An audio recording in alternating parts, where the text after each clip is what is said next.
सोचो दोस्तों, अगर आप मेहनत भी कर रहे हो और मेहनत करके पैसा कमा रहे हो और उसको इन्वेस्टमेंट भी कर रहे हो, लेकिन आपके पैसे का ग्रोथ नहीं हो पा रहा है, तो प्रॉब्लम कहाँ पे हो सकता है? मार्केट में प्रॉब्लम हो सकती है या आपके इन्वेस्टमेंट पैटर्न में प्रॉब्लम हो सकती है।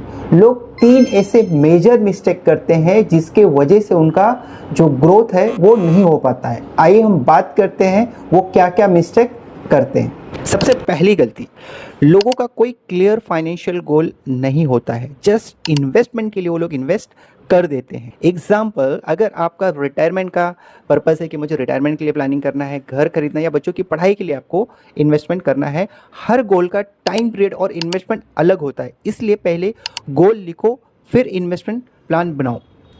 दूसरी बड़ी गलती, इमरजेंसी फंड नहीं होना।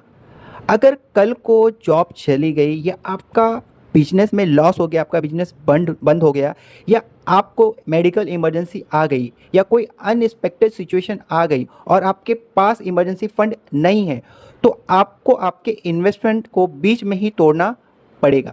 ये सबसे बड़ा नुकसान होता है दोस्तों। तीसरी गलती, रिस्क समझे बिना इन्वेस्टमेंट करना।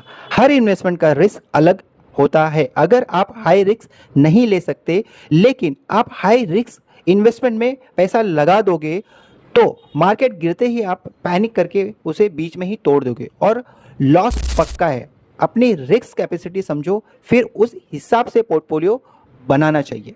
दोस्तों, इन्वेस्टमेंट करना इंपॉर्टेंट नहीं है, लेकिन उसको सही तरीके से प्लान करके इन्वेस्टमेंट करना बहुत इंपॉर्टेंट है। आपका गोल क्लियर होना चाहिए, आपके पास में इमरजेंसी फंड भी होना चाहिए और आपका जो रिस्क कैपेसिटी है कितना है, उसके हिसाब से ही आपको इन्वेस्टमेंट करना चाहिए। Thank you.